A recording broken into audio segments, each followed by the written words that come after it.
Hi YouTubers, it's Evan next door right now, so apologies for being a little sick right now, so I'm still a little bit sick, a little bit of a horsey voice, so I apologize. I might have a little bit of a horsey voice and cough a little bit, so big ass cigar for life.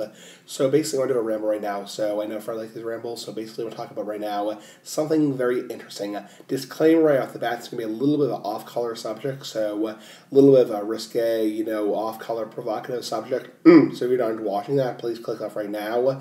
I already know this video is going to get tagged, meaning it's not going to be monetize friendly, so just to let you know. FYI, a little bit risque.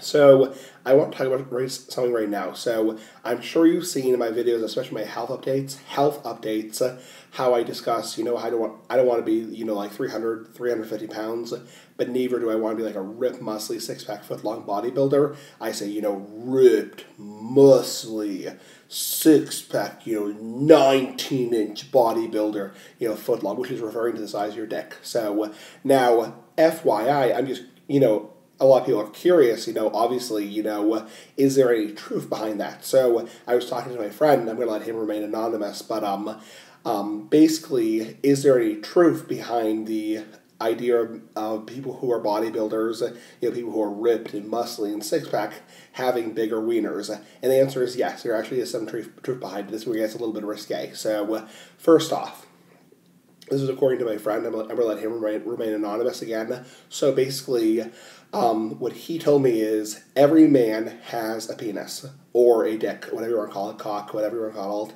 And basically, it is true. I'm speaking in his third person, so I'm speaking in the third person right now.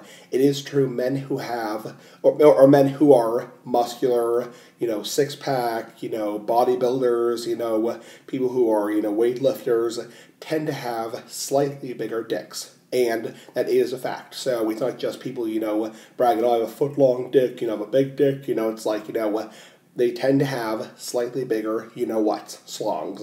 Big ass cigar of life. So I do get a little bit silly about this, silly ass, like the big ass cigar. I already know this video's going to get tagged. So, second off, people who are bodybuilders who take performance enhancers like steroids, it tends to shrink the size of your pecker. So it is true if you take steroids, which are illegal in professional sports. They're illegal. I'm not a lawyer, I'm not going to give you legal advice, but you get the point.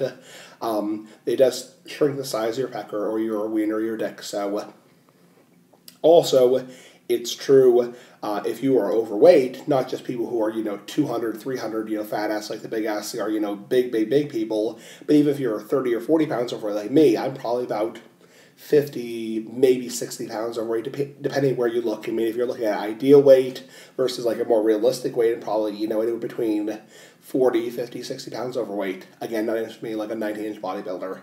Big ass year of life.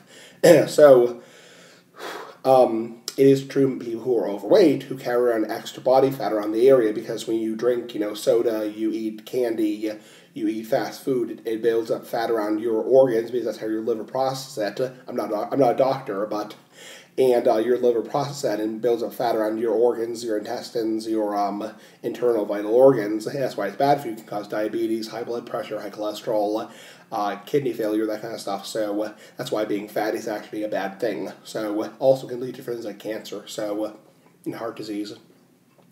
So when you have, back to the idea of the whole dick thing, is when you have extra fat, especially around your pelvic area, again, I'm not a doctor, it tends to slightly shrink the size of your pecker or your wiener or your dick. So people who are overweight tend to have a slightly smaller wiener or dick. So, and that is true. So also it's true in certain cultures, and this is not to be racist at all, I'm not trying to be racist or trying to be prejudiced, but there are certain cultures, ethnicities, where people tend to have smaller, bigger, more in between wieners or peckers or dicks. So, I guess I'm being very silly.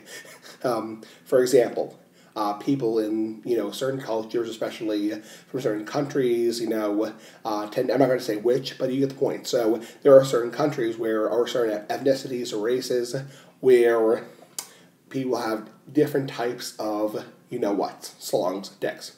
So that's the whole point. So the point I'm trying to make is, when I say ripped, muscly, six-pack, 20-inch bodybuilder, first off, nobody in this whole damn world has a 20-inch dick. The world record, if you're wondering, I'm not a doctor, I'm not, a genius, but the world record for the biggest schlong ever is about 13.5 inches, 13.5 inches. The average size, according to most sources, most doctors, average size is about 5.5, 5.4, 5.5. So, and it is true, people who are ripped and muscly, six pack, whatever, 18, tend to have more like 5.5, 6.5, 7.5. So, but nobody has a 20-inch schlong. So, bye, big ass Sierra Life, bye. Just want to do a ramble, bye. Very funny ramble. I apologize for using a lot of bad language, bye. Big ass Sierra Life, funny ramble, bye.